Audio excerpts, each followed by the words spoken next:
1996 മുതൽ കേരള സർക്കാർ ജൂൺ 19 വായനാ ദിനമായി ആചരിക്കുന്നു. ജൂൺ 19 മുതൽ 25 വരെയുള്ള ഒരാഴ്ചക്കാലം വായനാവാരമാണ്.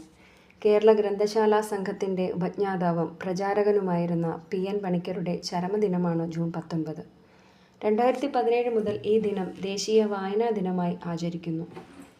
കൂട്ടുകാർക്കൊപ്പം വീടുകൾ കയറിയിറങ്ങി പുസ്തകങ്ങൾ ശേഖരിച്ച് ജന്മനാട്ടിൽ സനാതനധർമ്മം വായനശാല ആരംഭിച്ചാണ് അദ്ദേഹം ഗ്രന്ഥശാല പ്രസ്ഥാനം ആരംഭിക്കുന്നത്.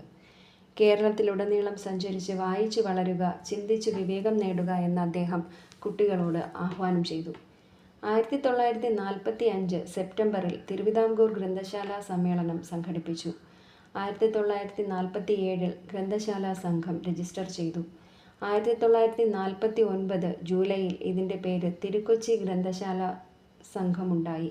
ഗ്രന്ഥശാല ഇല്ലാത്ത ഒരു ഗ്രാമവും കേരളത്തിൽ ഉണ്ടാകരുത് എന്ന് അദ്ദേഹം ആഗ്രഹിക്കുകയും അതിനായി പ്രവർത്തിക്കുകയും ചെയ്തു.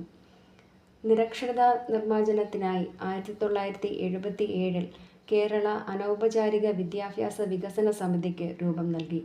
1970 നവംബർ ഡിസംബർ മാസങ്ങളിൽ പാറശാല മുതൽ കാസർഗോഡ് വരെ പണിക്കരുടെ നേതൃത്വത്തിൽ കാൽനടയായി നടത്തിയ സാംസ്കാരിക ജാഥ കേരള ചരിത്രത്തിലെ പ്രധാന ഏടുകളിലൊന്നാണ്. വായിച്ചു വളരുക, ചിന്തിച്ചു വിവേകം നേടുക എന്നതായിരുന്നു ജാഥയുടെ മുദ്രാവാക്യം. അറിവ് മാറ്റത്തിൻ്റെ ആയുധം. അറിവിനായി വായിച്ചു വളരാം. വായനാ ദിനാശംസകൾ.